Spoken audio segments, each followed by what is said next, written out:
पाणीपुरी सारखं असते, पाणीपुरी सारखं.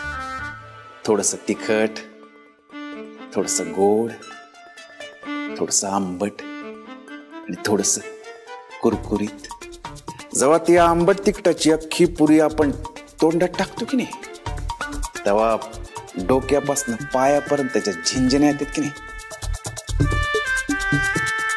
ते असते प्रेम. आणि जेव्हा आपल्या जवळच्या व्यक्तीचं नुसतं नाव जरी ऐकलं, तेव्हा मन थरथरायला लागतं, झोप उडती, कारण नसताना हसू येतं. ते असते प्रेम. आता हे फक्त माझ्या बाबतीतच होते, त्यांच्या बाबतीत होणं अजून बाकी. हा म्हणजे आम्ही तोवर माना खाली घालतो, होय की नाही?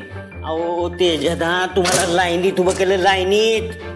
अहो जगाला नियम शिकवणारा त्याला नियम शिकवायला निघाल्यात, हे काय मला पटलेलं नाही. शिकू दे त्यांना नियम. आज त्यांनी आपल्याला नियम शिकवलं ना, उद्या आपण त्यांना प्रेम शिकवू,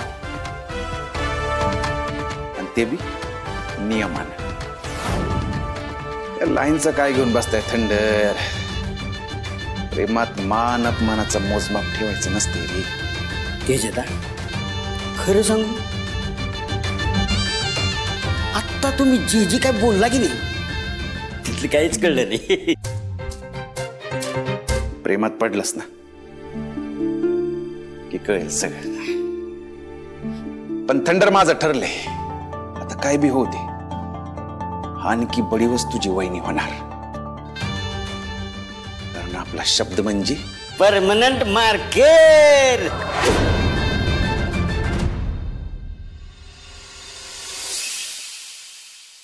आयडे गावर की लवकर लवकर. तर काय कळना झालंय, काही सुधरत नाही, काही ठरत पण नाही, सांगत नाही, काही नाही. काय कशाबद्दल बोलतीये? कशाचं काय?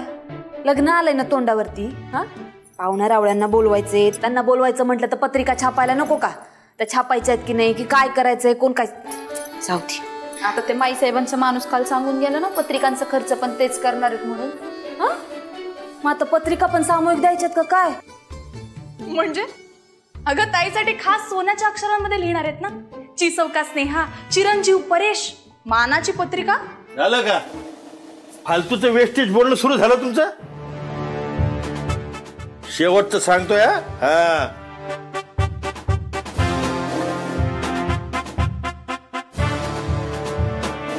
पप्पा पण ना कधी कधी जाम कॉमेडी करतात. म्हणजे शेवटचं सांगतो म्हणून तब्बल 10व्यांदा सेम गोष्ट सांगत असतील.